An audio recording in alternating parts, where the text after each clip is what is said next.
सखी सावली काव्यांजली। आला प्रीतम, बाळा तू कसा आहेस? आज असं कुठे आईला सोडून जातं का रे? हा,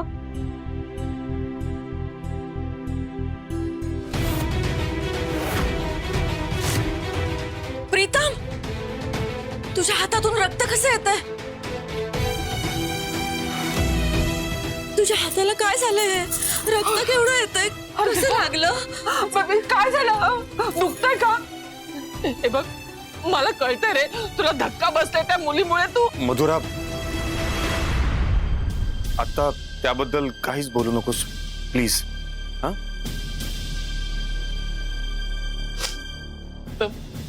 अरे बोलणार आहे माझ्याशी. तू तू तुझ्या आईपासून काही लपवत नाहीस ना? आता का बोलत नाहीस? बोल ना राजा. प्रीतम, अरे प्रीतम ऐकणार रे. प्रीतम, मधुरा, मावशी शांत व्हा. अहो असं धीर सोडून कसं चालेल? प्रीतम आता घरी आलाय ना, होईल सगळं नीट. बघितलंस ना कसा वागला तो? अगं माझ्याशी एक शब्द सुद्धा तो बोलला नाही. त्याचा चेहरा पाहिलास ना, किती खचून गेलाय तो. इतका खचलेला मी त्याला खरंच कधीच पाहिलं नव्हतं ग. हो मावशी, मी समजू शकते. आपण कुणीच अशी कल्पना सुद्धा केली नव्हती की असं काहीतरी होईल. पण आपणच हातपाय गाळून बसलो तर कसं चालेल? प्रीतम आता उदास आहे, त्याला तुमच्या सपोर्टची गरज आहे. तुम्हीच अशा निराश झालात तर तो या सगळ्यातून कधीच बाहेर पडू शकणार नाही.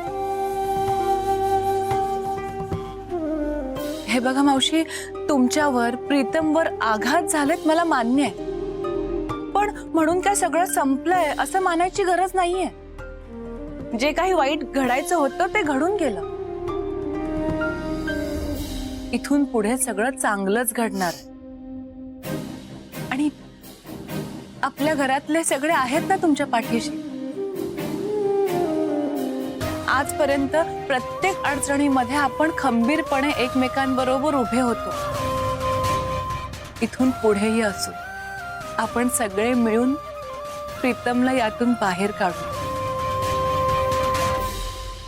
मधुरा, आणि आता तो काही ऐकण्याच्या बोलण्याच्या मनस्थितीत नाहीये. आपण थोडीशी स्पेस द्यायला हवी त्याला. तू काळजी नको करूस. हा,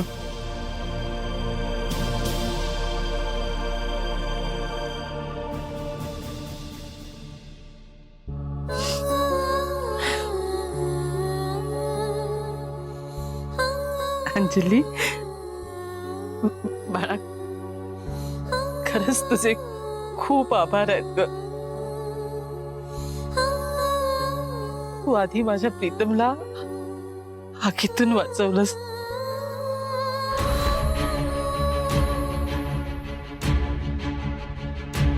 प्रीतम,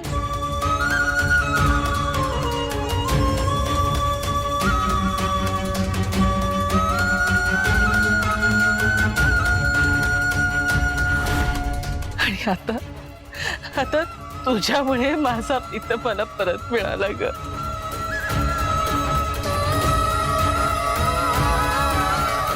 खूप खूप आभार. मावशी, अहो असं नका म्हणू. मी माझं कर्तव्य केलंय. आणि तसंही आपण सगळे एकाच कुटुंबातले आहोत की नाही. उलट मी त्यांना परत आणू शकले याचा मला जास्त आनंद आहे.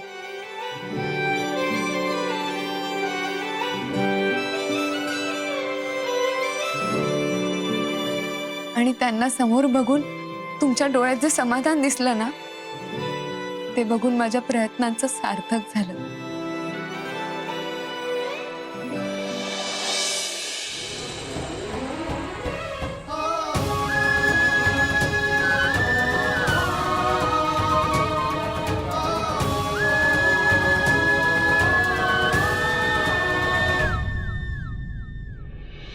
खरंच खूप हुशार आहे अंजली. आज तर तिने कमालच केली. अरे विशू, तू केव्हा आलास? आत्ताच. डॅडू डॅडू, प्रीतम अंकलचं फंक्शन कसं झालं? तुम्हा सगळ्यांना खूप मज्जा आली असेल ना? आम्हाला पण यायचं होतं बाबा, पण नाही येता आलं. हो ना, माझ्या पायाला लागलं म्हणून आम्ही सगळी मज्जा मिस केली. तुम्ही काय काय मजा केली तिकडे? मज्जा? अरे खूप मज्जा केली आम्ही. तुम्हाला माहिती आहे, प्रीतम अंकलचा साखरपुडा झालाच नाही.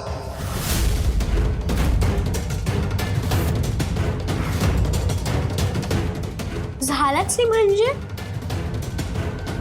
म्हणजे वाघाचे पंजे. प्रीतम अंकलची गर्लफ्रेंड, त्याची होणारी बायको निकिता, ती निघून गेली. म्हणजे आता प्रीतम अंकलचं लग्न होणारच नाही? कसं होईल लग्न? साखरपुडा मोडला ना त्याचा.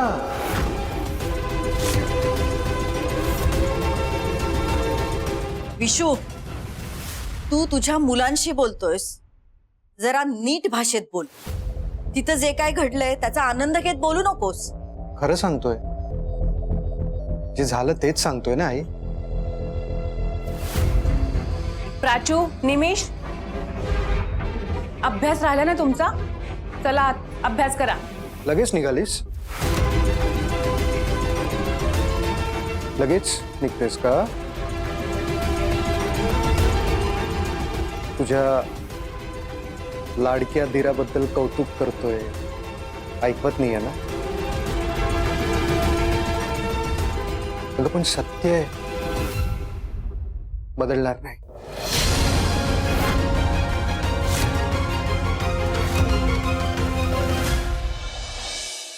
आई, पेढे प्रीतमच्या साखरपुड्याला वाटले का?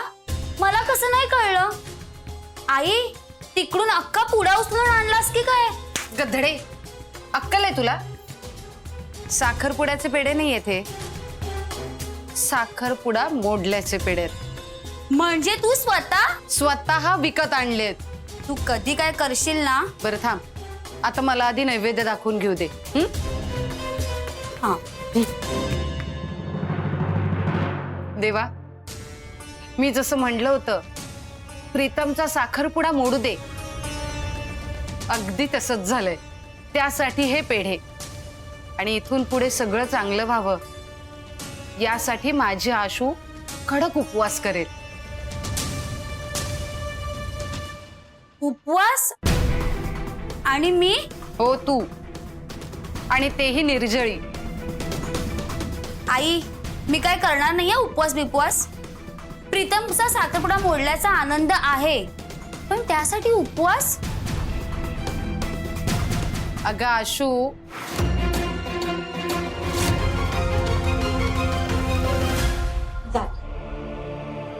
चला.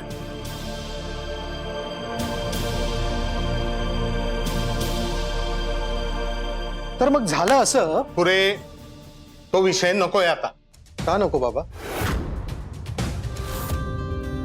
अहो, जे झालंय तेच सांगतोय, वेगळं काहीच सांगत नाहीये. प्रीतमच्या अपेक्षांचं चक्काचूर. आई, ते आपण म्हणतो ना, काय बरं, दुःखाचा डोंगर कोसळला, तसं काहीतरी झालंय त्याच्या बाबतीत. विशू, त्याच्यावर हसू नकोस. त्याच्या बाबतीत जे काय घडलं ना, त्यातनं शेक काहीतरी. अरे, त्याच्या आईनं त्याला त्याच्या मर्जीनुसार मुलगी निवडू दिली होती, ती अशी फसवून निघून गेली. तुझ्या बाबतीत असं घडलं नाही, कारण तुझ्यासाठी काव्याला मी निवडलो.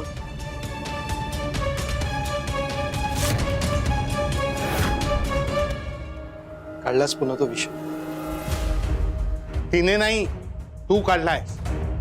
ओके. विशू,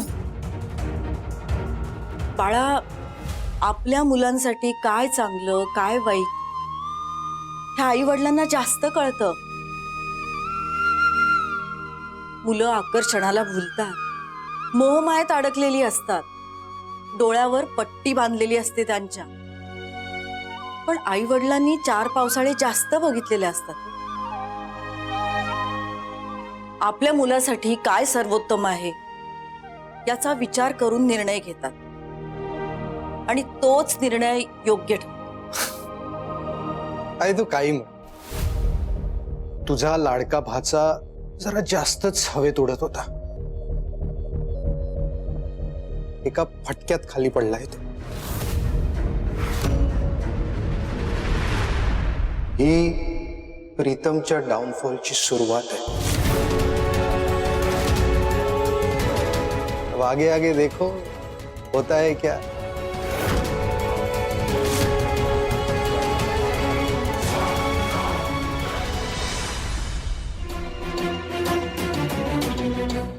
अंजली,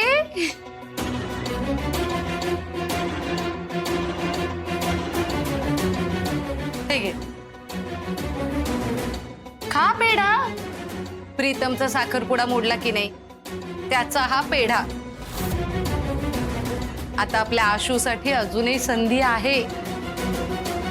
काकू, अगं हे चुकीचं आहे. दरवेळी फक्त आपल्या स्वार्थाचा विचार करायचा नसतो. कुणाचं वाईट झाल्यावर आनंद साजरा करू नये काकू. ह्याला विघ्न संतोषीपणा म्हणतात. ए बाई, आम्ही नाही हा, तू आहेस विघ्न संतोषी. आमचं चांगलं झालेलं बघवतच नाही ना तुला, सतत आमच्या वाईटावर उठलेली असतेस. आता त्या प्रीतमचा साखरपुडा मोडलाय, आशूचं त्याच्याशी लग्न होईल, हे आवडत नाहीये तुला, पण आम्हाला त्यात आनंद आहे. ते काही नाही, मी उद्याच जाते नवरे गुरुजींकडे आणि त्यांना तुझी पत्रिका पुन्हा एकदा मधुराताईंना नेऊन द्यायला सांगते. नाहीतर काय होईल, गडबडीत दुसरी कुठली तरी मुलगी बघतील. त्याआधी तुझं स्थळ जायला हवं त्यांच्याकडे. काय अगं, पण त्यांना आधी सावरू तरी दे. एवढी घाई कशाला? घाई नाही ना केली तर सोन्यासारखी संधी जाईल. अगं, दुसऱ्याच्या दुःखात आपल्याला संधी दिसणं चांगलं नाहीये काकू. आपण त्यात आपला फायदा बघायचा नसतो, उलट समोरच्याला आधार द्यायचा असतो, धीर द्यायचा असतो. होयच की मग जो काही धीर द्यायचाय, आधार द्यायचाय, तो माझी आशू खंबीरपणे देईल.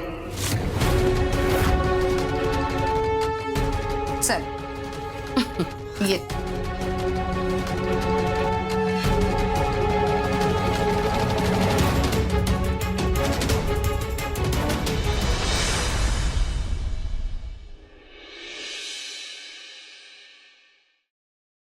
मला तुझ्याशी साखरपुडा करायचाच नाहीये आणि लग्नही.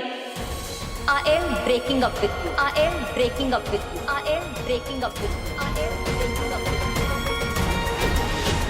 Vicky is the right person आणि तोच माझा परफेक्ट लाईफ पार्टनर होऊ शकतो. परफेक्ट लाईफ पार्टनर होऊ शकतो. परफेक्ट लाईफ पार्टनर होऊ शकतो. परफेक्ट लाईफ पार्टनर होऊ शकतो.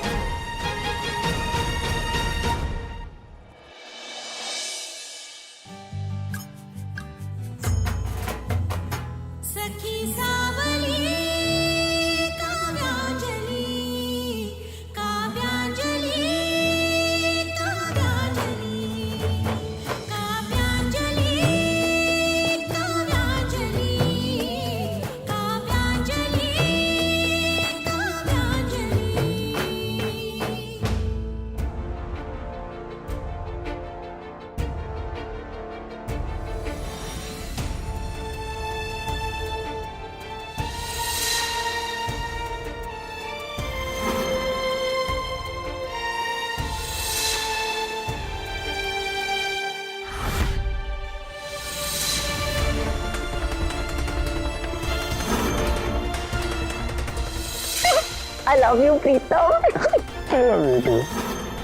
मला तुझ्याशी साखरपुडा करायचाच नाहीये आणि लग्नही. I am breaking up with you.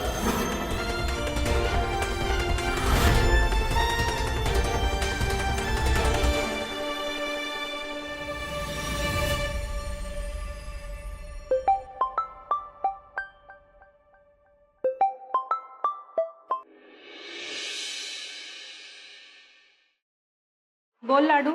अक्काई, तुझी सकाळची कामं झाली का? हो अगं झाली. दुपारच्या जेवणाची तयारी करतेय.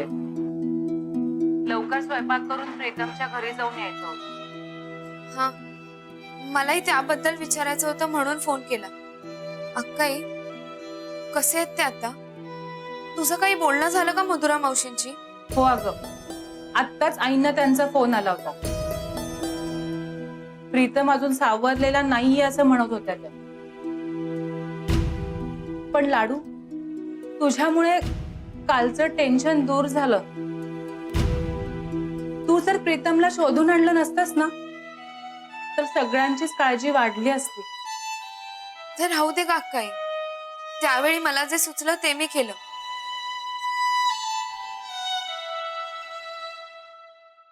पण मला प्रीतमसाठी वाईट वाटतंय.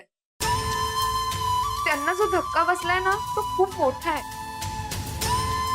साखरपुड्यालाच एखाद्या मुलीने असा अचानक विचित्र निर्णय घेतला.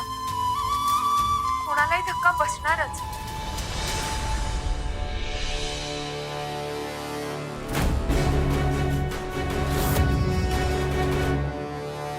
आजचा दिवस मला निकितासाठी एकदम असा स्पेशल बनव. सांगा ना, कसा दिसतोय?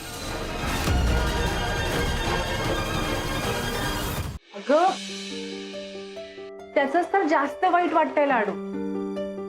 तुला माहितीये, प्रीतमच्या तोंडी सतत तिचंच नाव असायचं. जीव ओवाळून टाकायचा ग तिच्यावरून. निकिताचंही त्याच्यावर खरं खरं प्रेम आहे असं वाटायचं.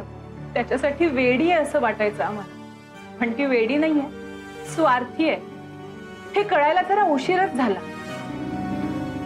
प्रीतम बरोबर जे काही ती वागली आहे ना, त्याबद्दल मी तिला कधीच माफ करणार. प्रीतम ना सगळ्यांसोबत चांगलेच वागतात, सगळ्यांबद्दल चांगलं बोलतात. त्यांच्या बाबतीत हे असं? अक्काई, चांगल्या माणसांच्या आयुष्यात हे असं वाईट का घडतं ग? त्यांना त्यांचं प्रेम का नाही मिळत? कसं असतं ना लाडू, आपल्या आयुष्यात ज्या घटना घडत असतात ना, त्याचा अर्थ तेव्हा आपल्याला कळत नाही. पण जे घडतंय ते आपल्यासाठी चांगलंच आहे हे आपल्याला नंतर लक्षात येतं. आपल्यासाठी काय चांगलं आहे, काय वाईट आहे हे आपल्यापेक्षा देवाला जास्त चांगलं कळतं. त्यामुळे देवाने आपल्याकडून एखादी गोष्ट काढून घेतली ना, तर त्याच्याही पेक्षा चांगली एखादी गोष्ट त्याने आपल्या नशिबात लिहून ठेवली असं समजायचं. खरंच असं असेल?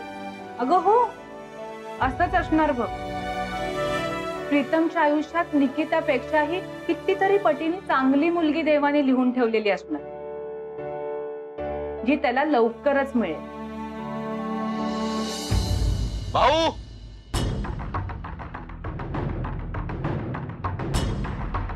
भाऊ, हे सगळे कपडे जाळून टाक. दादा, तुझं ऐकलंस तेच बरोबर. साखरपुड्याची एकही आठवण नको मला. जाळून टाक.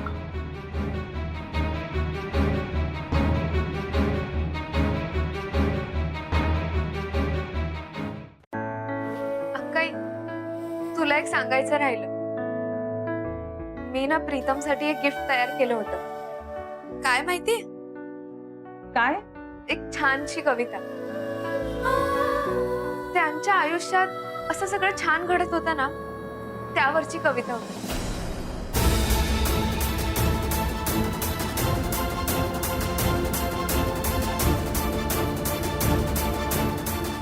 आणि बघ ना, काय लिहिलं आणि काय झालं. हो ना.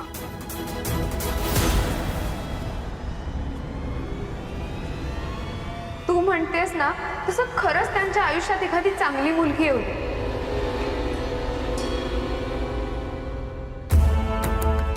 जी त्यांच्यावर जीवापाड प्रेम करेल, त्यांच्या जखमांवर फुंकर घालेल अशी.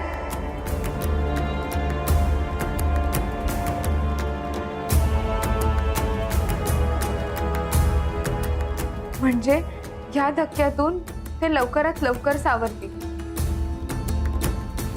पुन्हा आधीसारखे फ्रेश आणि उत्साही होतील.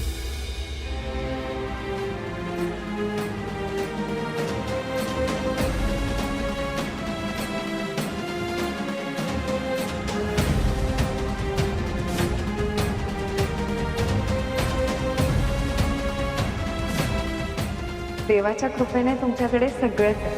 मग मी विचार केला आणि काहीतरी वेगळं सुचलं.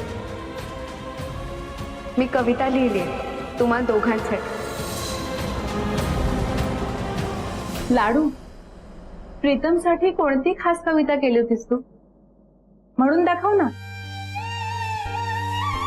नाते तुम्हा दोघांचे आगळे असे खरोखर, प्रेमातला गोडवा हा वाढत जाओ निरंतर. साध या हृदयाची त्या हृदयास कळावी. हातात असता हात वाटेत फुले फुलावे. सुखाच्या चांदण्यांची भावी सदा बरसात. भाग्यात तुमच्या आहे जन्मभराची साथ.